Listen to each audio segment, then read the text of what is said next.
What happens when the queen of funk, a woman whose voice has defined an entire genre of music, who has been belting out hits since before most of the audience was born, sits down for what should be a celebration of her legendary career, only to have her struggles and her authenticity questioned by a host who seems determined to tear down everything she's built?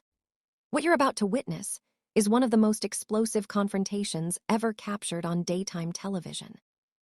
The moment when Chaka Khan, the 10-time Grammy winner who gave us I'm Every Woman and Ain't Nobody, reminded the world that the fire in her voice comes from a fire in her soul that nobody can extinguish. The studio went dead silent. The audience held their breath, and Joy Behar discovered that some queens don't tolerate disrespect, especially not from someone who has never walked in their shoes. Before we dive into this incredible story, make sure to subscribe and drop your thoughts in the comments because, trust me, you're going to want to talk about this one. The morning had started with genuine excitement at the View Studios. Chaka Khan was coming on the show, and everyone from the producers to the makeup artists was looking forward to it. At 71 years old, Chaka remained one of the most respected voices in music history. A woman whose career had spanned 5 decades and influenced countless artists across every genre. She had recently been inducted into the Rock and Roll Hall of Fame, a long overdue recognition of her immense contribution to American music. Chaka arrived at the studio with the regal bearing that had always been her trademark. Her signature wild hair was styled magnificently, and her presence seemed to fill every room she entered. She greeted the production staff warmly, taking time to compliment the young people working behind the scenes, remembering what it was like to be underestimated and overlooked. This was who Chaka Khan had always been, a woman who never forgot where she came from. In the green room, her team reviewed the standard talking points about her recent induction, her new music, her continued touring. Chaka listened with half an ear, more interested in the energy of the place than the logistics of the interview. She had been doing this for 50 years. She knew how to handle a talk show. What nobody anticipated was that Joy Behar had arrived at the studio that morning with an agenda that had nothing to do with celebrating a legend. The studio lights were warm as Chaka took her seat at the famous table. She greeted each host with genuine warmth, her famous smile lighting up the space. The audience gave her a standing ovation that lasted nearly 2 minutes, and she accepted it with the gracious humility of someone who had learned that fame was a gift, not a right. Whoopi Goldberg opened the segment with obvious reverence. Our next guest is a true living legend. 10 Grammy Awards, countless hits that have become part of the American songbook, and a voice that has inspired generations of artists. Please welcome the incomparable Chaka Khan. The applause continued as Chaka settled into her chair with practiced elegance. Thank you so much, Bobbies. What a beautiful welcome. I feel the love in this room, and I appreciate every single one of you. Sarah Haynes asked about the Rock and Roll Hall of Fame induction, and Chaka spoke movingly about what it meant to finally receive that recognition after decades of being overlooked. She talked about the artists who had influenced her, about the long road from Chicago Southside to the heights of musical achievement, about her gratitude for a career that had allowed her to touch so many lives. You know, when I started singing with Rufus back in the 70s, nobody told us we were making history, Chaka said, her voice carrying that distinctive warmth that had made her famous. We were just some kids from Chicago trying to make music that felt real, that came from our souls. We didn't have the internet telling us what was popular. We didn't have algorithms deciding what people should hear. We just had our instruments and our voices and our hearts. And now, 50 years later, to be recognized alongside the artists I grew up admiring, artists who changed my life with their music. It's overwhelming. It really is. The audience was captivated. This was the Chaka Khan they had come to see. Humble despite her monumental achievements, grateful despite the struggles she had endured, still burning with the same passion that had defined her entire remarkable career. For a few minutes, everything felt exactly as it should, like a proper celebration of a true legend. Then Joy Behar leaned forward with that familiar edge in her voice, and the atmosphere in the studio shifted dramatically. So Chaka, Joy began, her tone carrying an unmistakable sharpness that made the other hosts exchange nervous glances. You talk about making history and being recognized. But let's be honest here. Your career hasn't exactly been a smooth ride, has it? The drug problems, the rehab stints, the years when you basically disappeared from the scene. Don't you think the Hall of Fame honor is as much about nostalgia as actual achievement? The question landed like a bomb. The audience went silent. The other hosts looked stunned by the hostility of the question. Chaka's expression flickered, but her voice remained steady when she responded. Joy, I've never hidden from my past. I've been very open about my struggles with addiction, but those struggles don't define my career. What defines my career is the music I've made, the lives I've touched, the artists I've influenced. The Hall of Fame doesn't induct people based on nostalgia. They induct people based on impact. Joy wasn't satisfied. But that's just it, isn't it? Your biggest hits were in the 70s and 80s. I'm Every Woman, Ain't Nobody, I Feel For You. That was 40, 50 years ago. What have you done lately that justifies all this celebration? The accusation was stunning in its dismissiveness. Several audience members shifted uncomfortably. Sunny Halston looked like she wanted to intervene immediately. What have I done lately? Chaka's voice dropped to something quieter but more intense. I've been touring the world, selling out venues on every continent. I've been recording new music that connects with audiences across generations. I've been mentoring young artists who want to learn from someone who's actually done it. And I've been staying alive. Joy, staying sober, staying relevant. At 71 years old, that's an achievement in itself in this industry. Joy pressed on with what seemed like deliberate cruelty. But let's talk about I'm Every Woman for a moment. That song became even more famous when Whitney Houston covered it. Some people might say that Whitney's version is the one that really matters, that she took your song and made it better. How does that feel to be overshadowed by someone who came after you? The mention of Whitney Houston seemed to strike something deep. Chaka's eyes flashed with an emotion that the audience couldn't quite read. Whitney Houston was my sister, Chaka said, her voice carrying a weight of emotion. I loved her. I still love her. And yes, her version of that song was beautiful, but let me tell you something about that song, Joy. I recorded I'm Every Woman in 1978. It was an anthem for women at a time when women needed anthems. Whitney's version came 15 years later, and it introduced the song to a new generation. That's not being overshadowed. That's called having a legacy. She leaned forward, her intensity filling the space. And for the record, before she passed, Whitney always credited me. She always acknowledged where that song came from. She never tried to erase me. That's what real artists do. They honor each other. They lift each other up.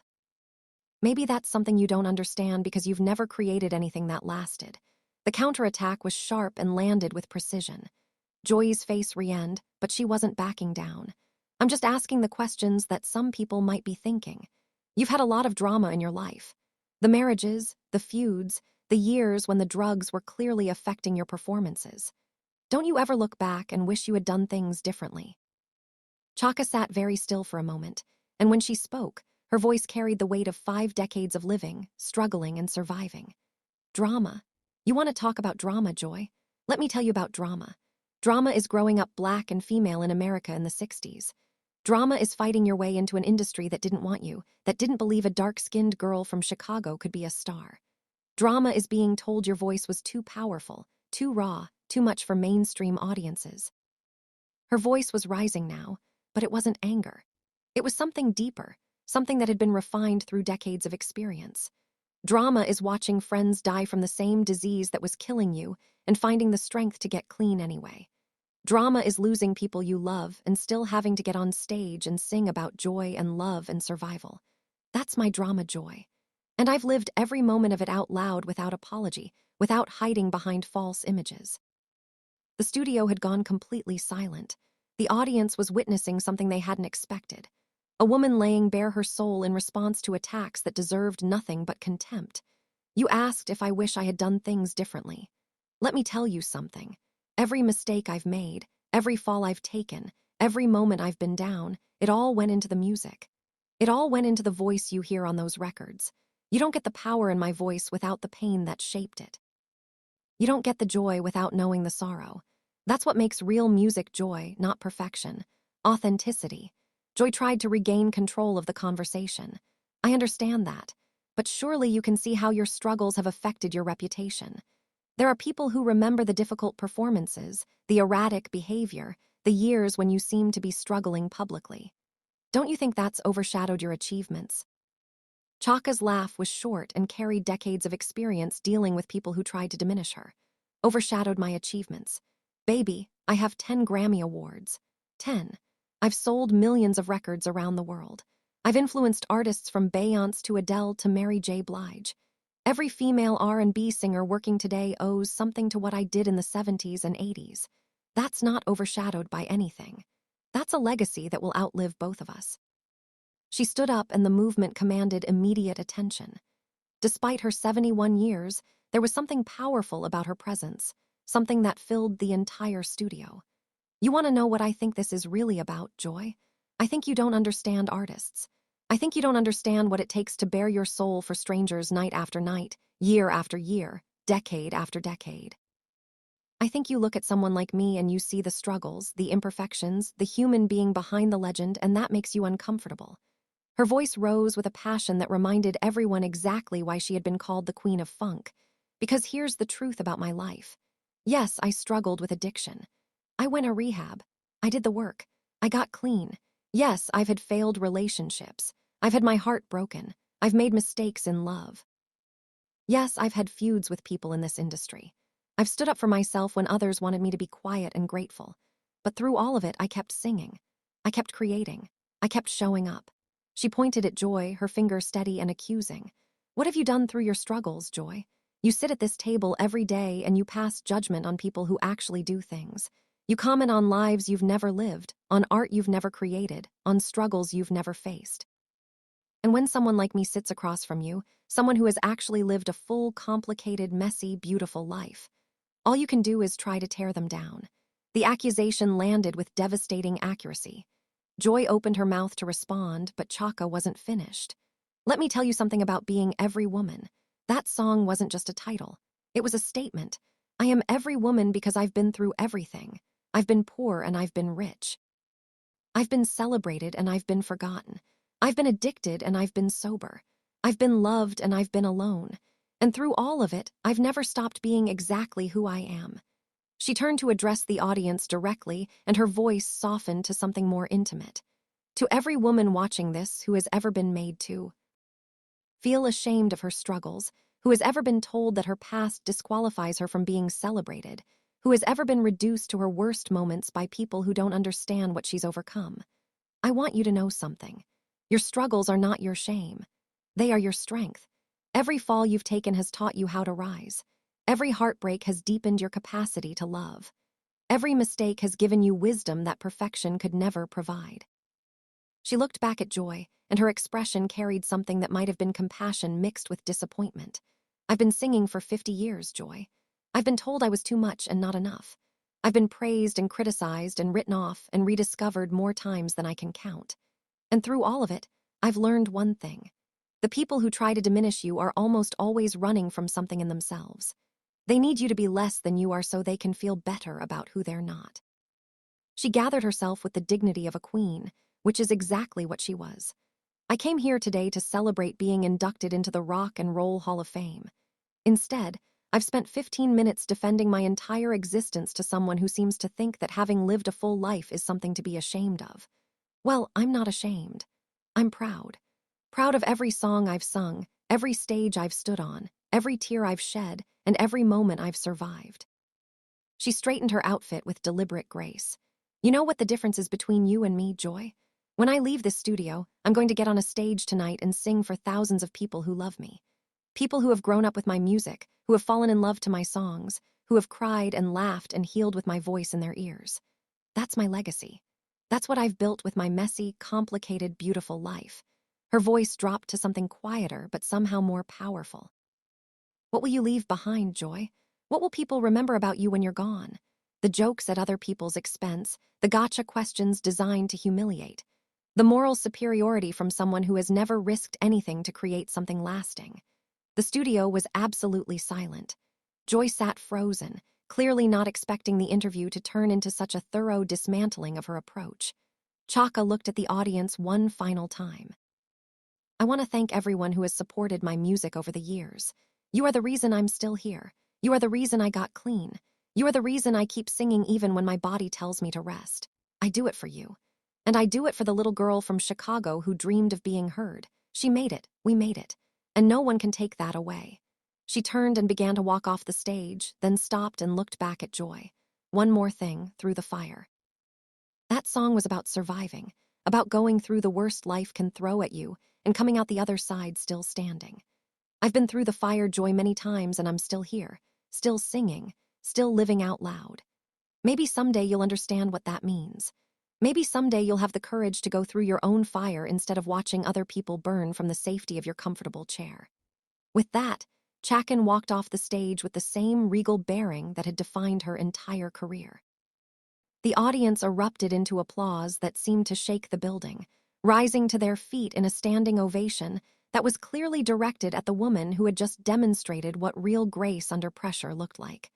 The remaining hosts sat in various states of shock. Whoopi looked disappointed but not surprised. Sarah was visibly emotional, and Joy Behar sat at the table looking smaller somehow than she had at the beginning of the interview, like someone who had just learned a very difficult lesson about the difference between controversy and cruelty.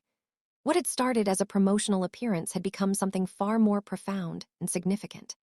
A woman who had been singing about strength and survival for 50 years had just demonstrated both in real time on live national television. And she had reminded everyone watching that a life fully lived with all its struggles and triumphs and complications was worth infinitely more than a life spent safely judging others from the sidelines.